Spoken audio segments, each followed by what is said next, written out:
गीता में आत्मा की अमरता का महात्म्य। परमात्मा के बाद गीता का मुख्य विषय आत्मा और उसकी अमरता का है। आत्मा के बारे में जितना गीता में साफ सीधा और सरल बताया गया है उतना और कहीं नहीं मिलता। आत्मा के अस्तित्व स्वरूप अमरता तथा उद्देश्य के बारे में जो चिंतन व दृष्टि गीता में दी गई है वे विश्व के लिए गीता की अमर देन है। ये नास्तिकता पर आस्तिकता की और भौतिकवाद पर अध्यात्मवाद की विजय है। जो सत्य सनातन भारतीय चिंतन व मान्यता रही है, गीता उसी की अमरता की संदेश देती है। भगवान श्री कृष्ण ने जिस परिस्थिति में व्यवहारिक तरीके से आत्मा के बारे में सरल व स्पष्ट समझाया है वैसा अन्यंतर दुर्लभ है। गीता कहती है, बिना चेतन आत्मा के किसी भी प्राणी का शरीर चल नहीं सकता। आत्मा से ही शरीर का अस्तित्व और गति है। शरीर अमूल्य है, इसकी कीमत आत्मा से ही है।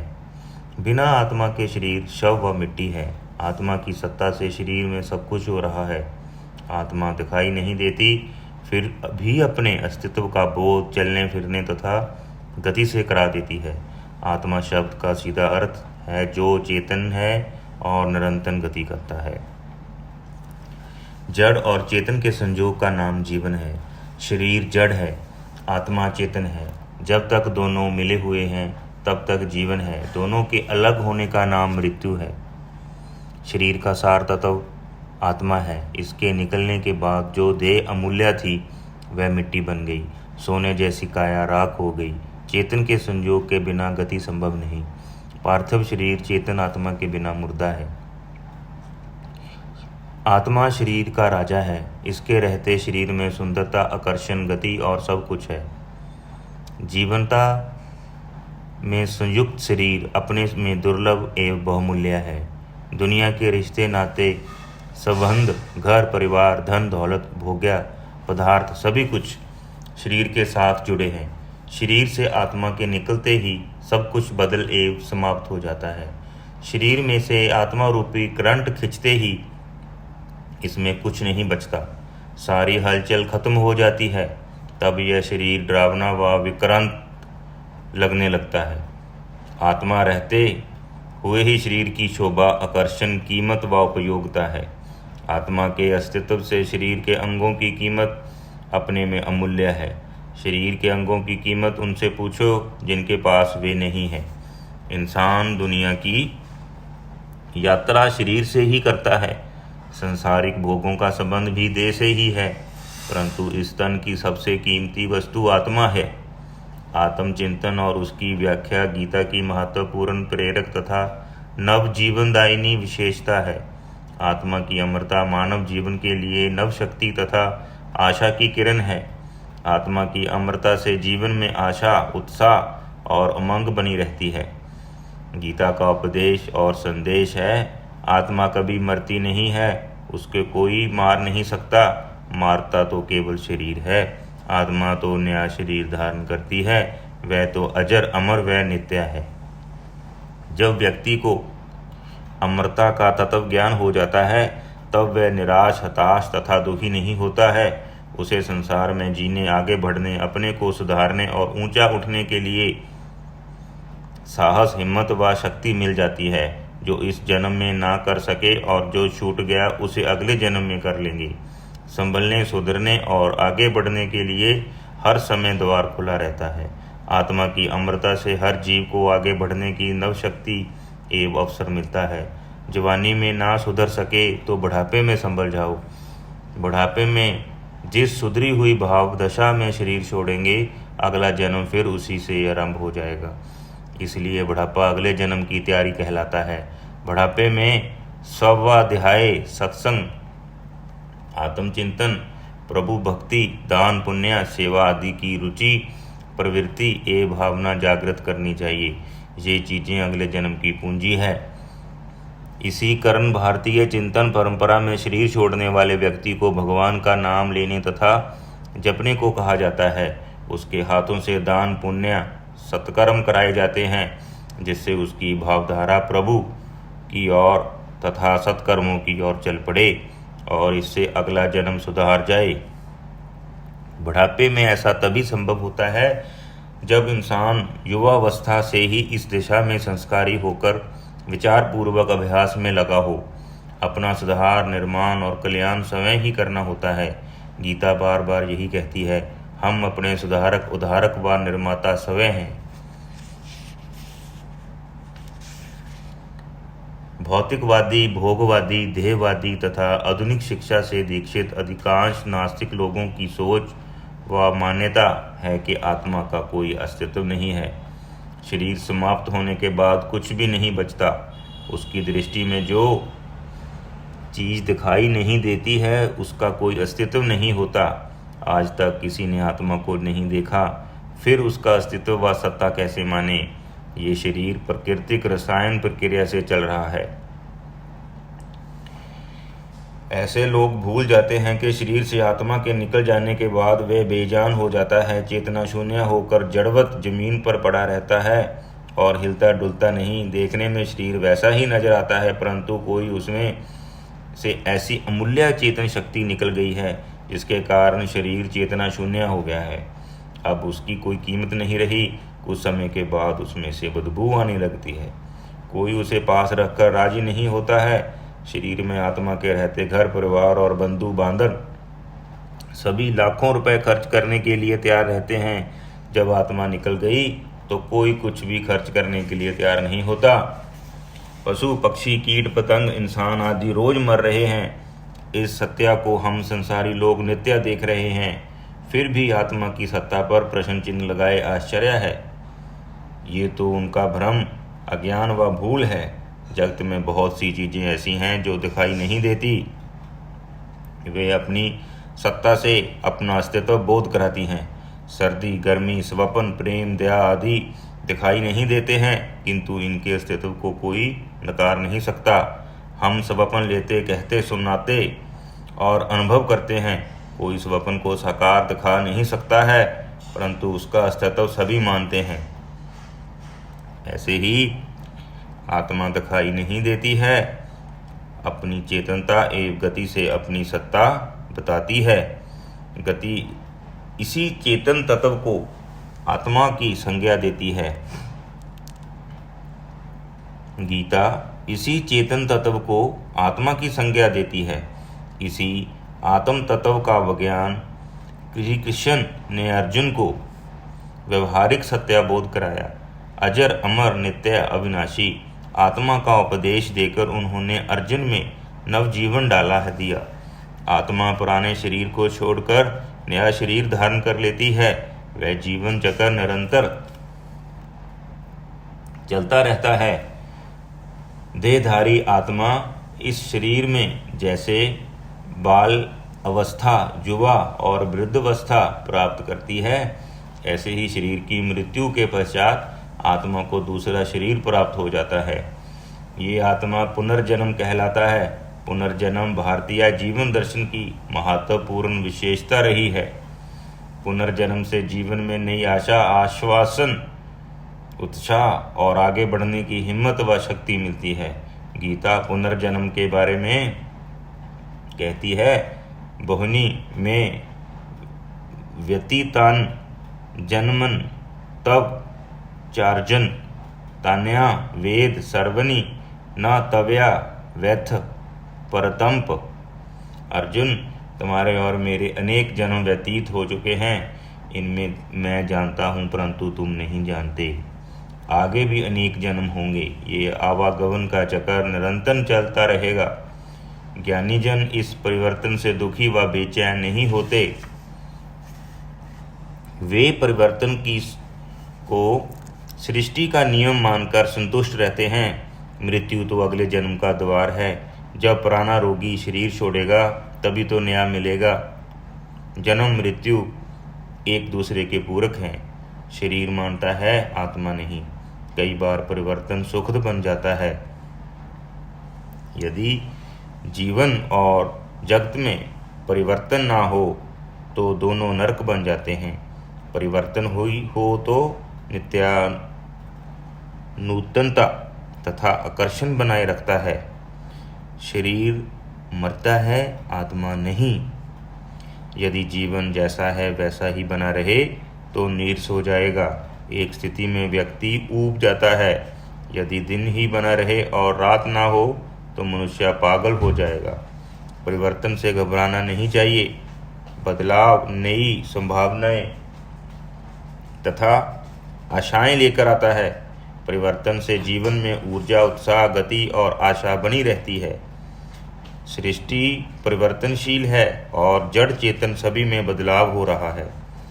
गीता ने संसार को आत्मज्ञान की संजीवनी शक्ति तथा आत्मा की चेतनता व अमरता के ऐसे उच्च तथा प्रेरक विचार दिए हैं जो विश्व साहित्य में दुर्लभ हैं। गीता की इस सर्वमान्य विचारधारा ने विश्व को अपनी ओर आकर्षित किया है। गीता में मानव जीवन के प्रत्येक क्षेत्र के लिए पथ प्रदर्शन मिलता है। गीता में बताए गए आत्मा के स्वरूप से अध्यात्म उन्नति में शक्ति व प्रेरणा मिलती है। इससे संसारिक मोह व शोक की निवृत्ति के हेतु हिम्मत एवं सहारा बना रहता है। आत्मा के सत्य स्वरूप को जानकर मृत्यु तथा शोक का भय दूर होता है। आत्मा ना कभी पैदा होती है और ना कभी मरती है। आत्मा अजन्मा, नित्या और एक रूप है। शरीर के मृत होने पर भी आत्मा की मृत्यु नहीं होती है। मृत्यु उसकी होती है जो पैदा होता है। जब आत्मा पैदा ही नहीं हुई तो फिर मृत्यु भी नहीं होगी। मृत्यु का संबंध जो शरीर के साथ है। जीवों के शरीर छोटे बड़े होते हैं परंतु आत्मा सभी में समान होती है। चींटी और हाथी में आत्मा समान है। जहाँ भी चेतनता और गतिशीलता है वही आत्मा है। आज तक कोई भी आत्मा को देख व पकड़ नहीं सका है। अंतिम समय में डॉक्टरों ने जानने का प्रयास किया है कि शरीर में आत्मा कब कैसे निकलती है। शरीर को बंद शीशे के कमरे में रखा गया किंतु उनकी कोशिश असफल रही। वह नहीं जान सके शरीर से आत्मा कब और कैसे निकल गई। आत्म तत्व की खोज और पकड़ वैज्ञानिक जगत के लिए आज भी चुनौती बनी हुई है। चिकित्सा जगत आज तक मृत्यु पर विजय पाने में असफल रहा है। कुछ प्रश्न व बातें ऐसी हैं जिनका विज्ञान जगत के पास उत्तर नहीं है। विज्ञान की खोज बाहरी और स्थूल पदार्थों तक ही है। अध्यात्म की खोज सूक्ष्म व अंदर की है। आत्मा अध्यात्म का विषय है और अनुभव की चीज है। आत्मा अपनी सत्ता का ज्ञान अपनी क्रियाशीलता से करा रही है। अर्जुन बंधुओं, राज, वैभव, संसारिक सुख साधनों आदि को देखकर कर्तव्य पथ से हट रहे थे। तब भगवान श्री कृष्ण ने अर्जुन के मोह, अज्ञान तथा स्वार्थपूर्ण अहंकार को दूर करने के लिए आत्म महत्व का उपदेश दिया। श्री कृष्ण अर्जुन को आत्मा की अमरता का उपदेश संसार छोड़ने के लिए नहीं परंतु धर्म युद्ध करने के लिए देते हैं। गीता कहती है, वसासी जीर्णानि यथा विहाय नवान गृहणान्त नरो प्राण तथा शीरानि व्यह जीर्ण न्यायनि शायत नवानी देहे। जिस प्रकार मनुष्य फटे पुराने वस्त्र बदलकर नए कपड़े पहनता है, उसी प्रकार आत्मा पुराने रोग भरे शरीर को छोड़कर नए नए देह धारण कर लेती है। जब आत्मा पुराने जर्जरित कटे फटे रोगी शरीर में अपना विकास व काम नहीं चला पाती, तब वह उसे बदलना चाहती है। इस परिवर्तन का नाम ही मृत्यु है। इसे ही चोला बदलना भी कहते हैं। जब कपड़े पहनते पहनते घिस जाते हैं, पुराने हो जाते हैं, फटने लगते हैं तथा उनका रंग रूपी भी बिगड़ने लगता है, तब मनुष्य उन्हें पहनना बंद कर देता है। ऐसे ही आत्मा पुराना शरीर बदलकर दूसरे शरीर में चली जाती है। यह पुनर्जन्म का परिवर्तन जीव के कर्म अनुसार होता है। जैसे जीव के कर्म होंगे वैसे ही अगले जन्म में योनि मिलेगी। यह प्रभु का अटल नियम है। यह मनुष्य के कर्मों पर निर्भर करता है कि वे कैसे कर्म करता और क्या बनना चाहता है। जीव कर्म करने में स्वतंत्र है। यदि वह श्रेष्ठ निष्काम धर्मर्थ सेवा परोपकार आदि के कर्म करता है तो वह पुरुष से पुरुषोत्तम व महापुरुष बन जाता है। यदि राक्षसी कर्म जैसे पाप अधर्म हिंसा एवं पशुता करता है तो वह निम्न योनियों में जाता है। भगवान श्री कृष्ण का उद्देश्य अर्जुन को सत्य धर्म तथा न्याय युक्त श्रेष्ठ कर्मों की ओर प्रेरित करना था। गीता बार बार अर्जुन को उत्साहित करती है। अर्जुन अपने लिए नहीं, सज्जन व्यक्ति की रक्षा के लिए, अत्याचारी दुष्ट व्यक्तियों के विनाश के तथा धर्म की स्थापना के लिए युद्ध के लिए तैयार हो जाओ। निराश, हताश और उदास अर्जुन को भगवान श्री कृष्ण ने विचारों का इंजेक्शन देकर उन्हें मुर्दा से जोधा बना दिया। विचारों में बड़ी शक्ति होती है। श्रेष्ठ विचार मनुष्य की सबसे बड़ी संपदा मानी गई है। गीता विचार देती है कि संसार की सच्चाई और वास्तविकता को जानो। ये दुनिया जैसी ऊपर से है वैसी अंदर से नहीं है। ये जगत परिवर्तनशील है। ये दुनिया के अधिकांश रिश्ते नाते मित्र साथी संबंधी आदि स्वार्थ पर आधारित हैं। जो इस तत्व को समझ लेता है वह अनेक उलझनों, विवादों, चिंताओं तथा दुखों से बच जाता है। शरीर के सुख भोग के साधनों के साथ साथ आत्मिक उन्नति भी जरूरी है। आत्मिक उत्थान से जीवन में पूर्णता, शांति, संतोष और मानवता की भावना आएगी।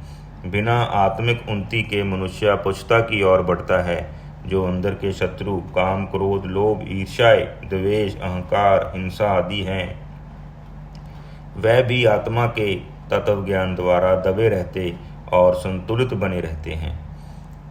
साधारण संसार शरीर व मन के स्तर पर जी रहा है। आत्मा के स्तर पर ना सोच है और ना जी पा रहा है। माया का विचित्र खेल हो रहा है। चेतन आत्मा पर जड़ शरीर तथा भोग्य पदार्थ हावी हो रहे हैं।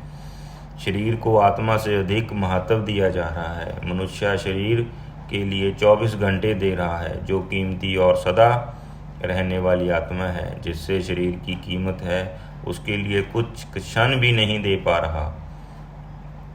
आश्चर्य है कि आत्मा को जानने और खोजने के लिए हम कुछ नहीं कर रहे।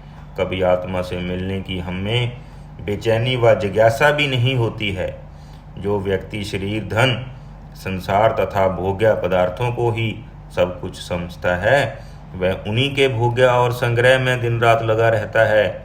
जो मोह व अज्ञानवश आत्मा की आवाज़ को नहीं सुनता है।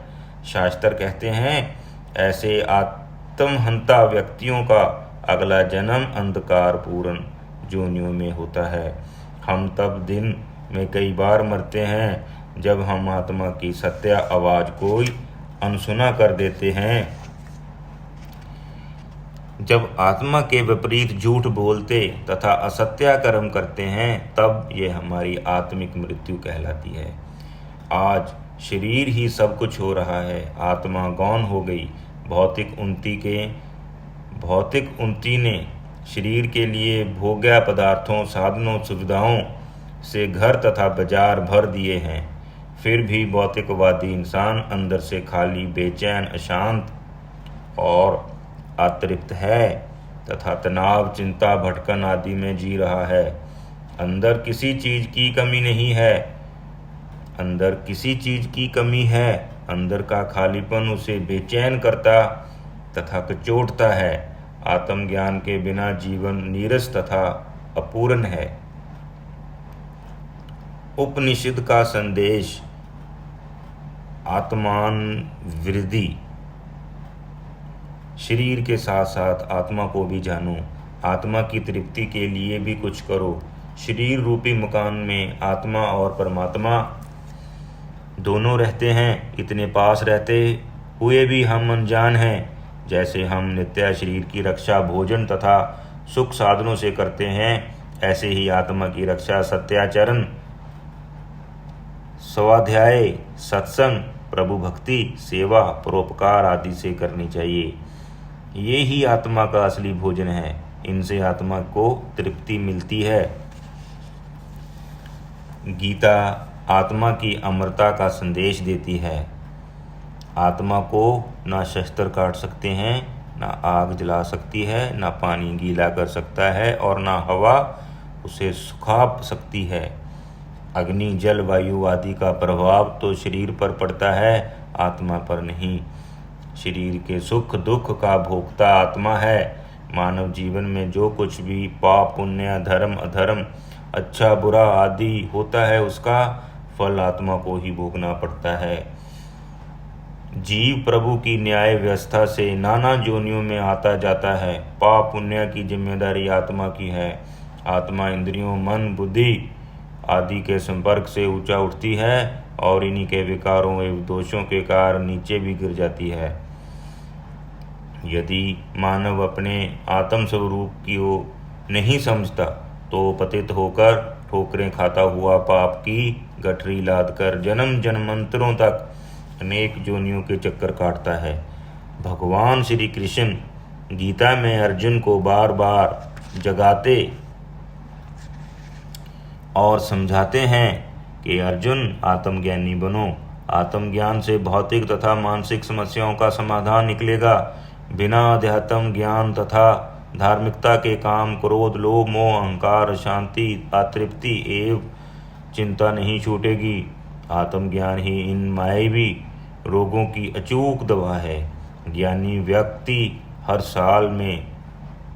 हाल में अपने को संभाल लेता है। विपरीत परिस्थिति में भी वह अनुकूलता बनाकर जी लेता है।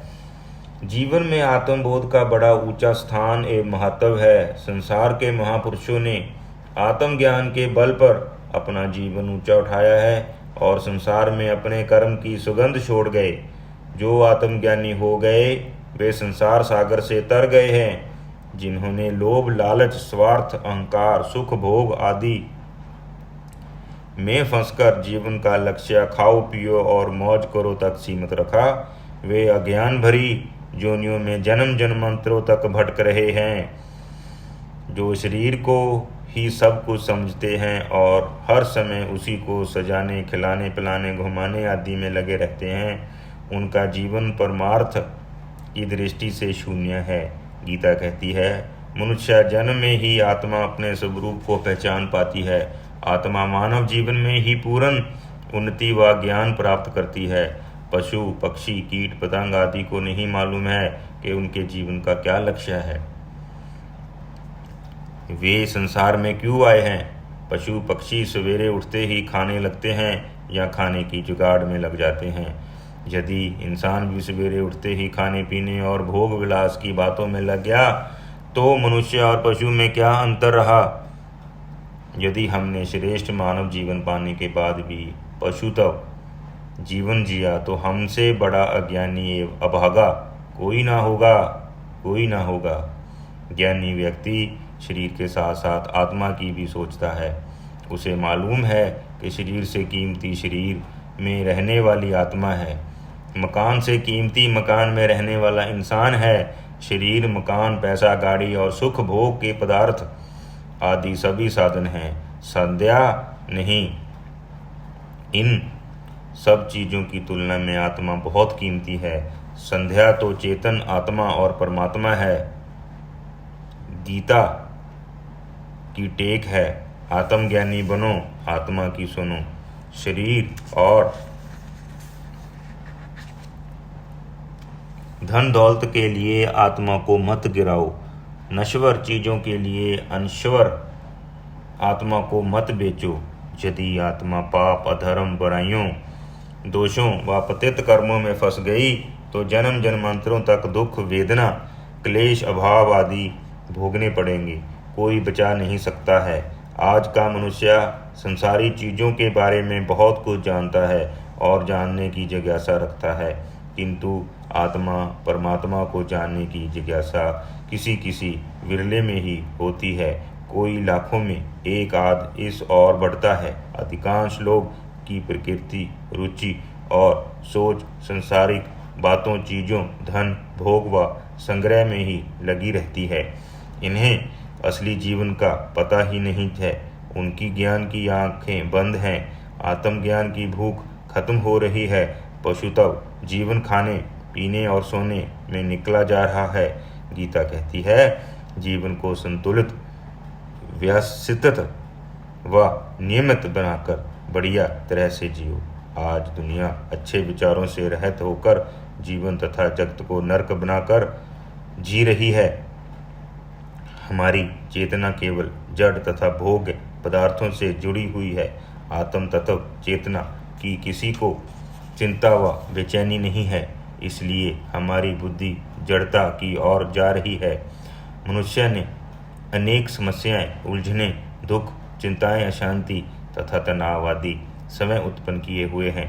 कोई जरूरी नहीं है कि जिनके पास दुनिया के सब सुख, भोग, पदार्थ, साधन, सुविधाएं आदि हैं, उनका जीवन शांत, संतुष्ट, स्वस्थ व सुखी हो।